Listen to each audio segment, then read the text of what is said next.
Pagbasa mula sa sulat ni Apostol San Pablo sa mga taga-Roma.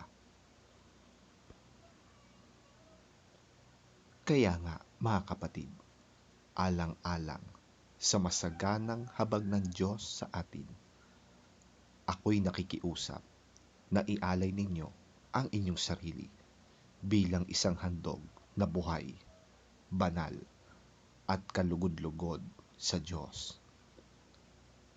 Ito ang karapat-dapat na pagsamba ninyo sa Diyos.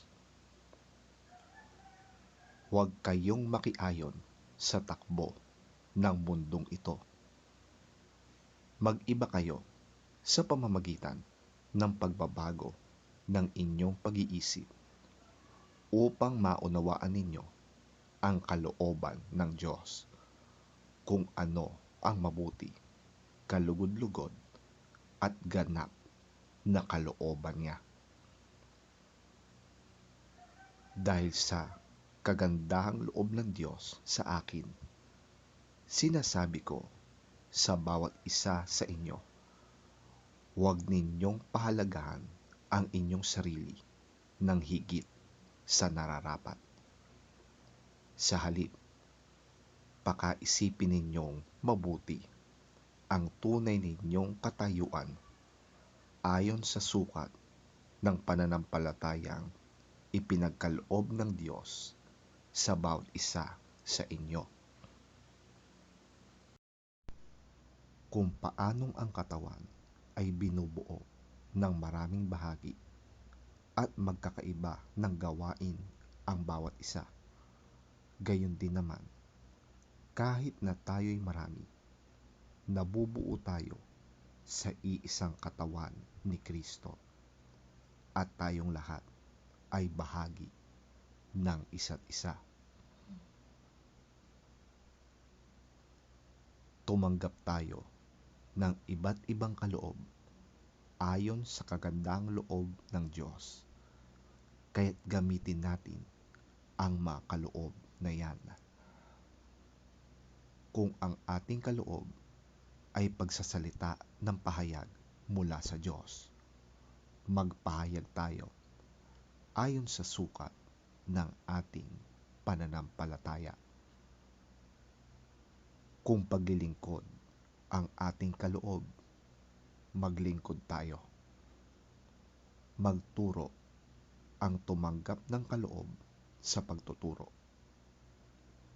Magpalakas ng loob ang may kaloob sa pagpapalakas ng loob. Kung pagbibigay ang inyong kaloob, magbigay kayo ng buong puso. Kung pamumuno naman, mamuno kayo ng buong sikap. Kung pagkakawang gawa ang inyong kaloob, gawin ninyo yan ng buong galak.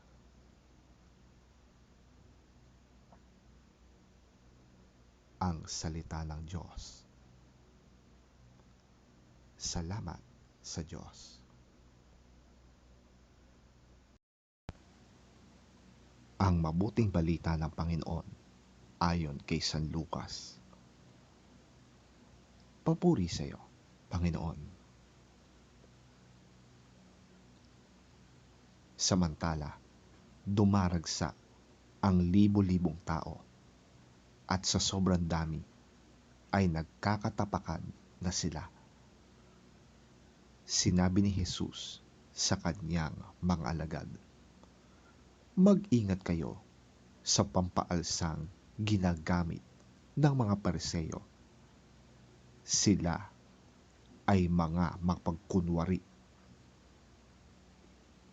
Walang natatago na di malalantad at walang nalilihim na di mabubunyag. Ang sinabi ninyo sa dilim ay maririnig sa liwanag, at ang ibinulong ninyo sa loob ng silid ay ipagsisigawan sa lansangan. Sinasabi ko sa inyo, mga kaibigan, huwag kayong matakot sa mga taong pumapatay ng katawan at wala nang kayang gawin maliban dito. Sasabihin ko sa inyo kung sino ang dapat ninyong katakutan. Katakutan ninyo siya na pagkatapos pumatay ay may kapangyarihan ding magtapon sa impyerno. Sinasabi ko sa inyo, ang Diyos ang dapat ninyong katakutan.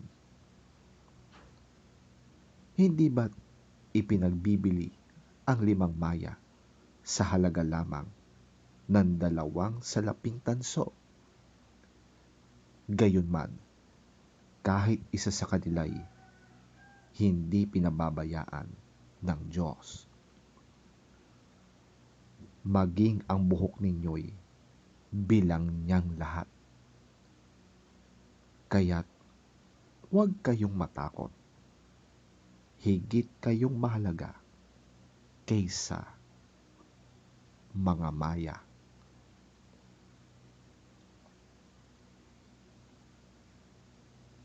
Ang mabuting balita ng ating Panginoon.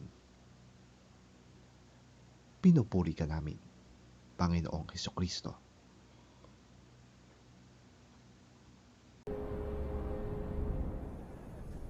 Meanwhile, when a crowd of many thousands had gathered, so that they were trampling on one another, Jesus began to speak first to his disciples, saying, "Be on your guard against the yeast of the Pharisees, which is hypocrisy. There is nothing concealed that will not be disclosed, or hidden that will not be made known.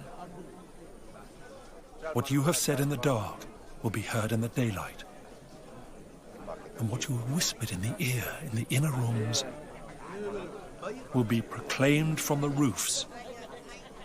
I tell you, my friends, do not be afraid of those who kill the body, and after that can do no more. I will show you who you should fear. Fear him who, after your body has been killed, has authority to throw you into hell. Yes, I tell you, fear him. Are not 5 sparrows sold for 2 pennies? Yet not one of them is forgotten by God. Indeed, the very hairs of your head are all numbered. Don't be afraid. You are worth more than many sparrows.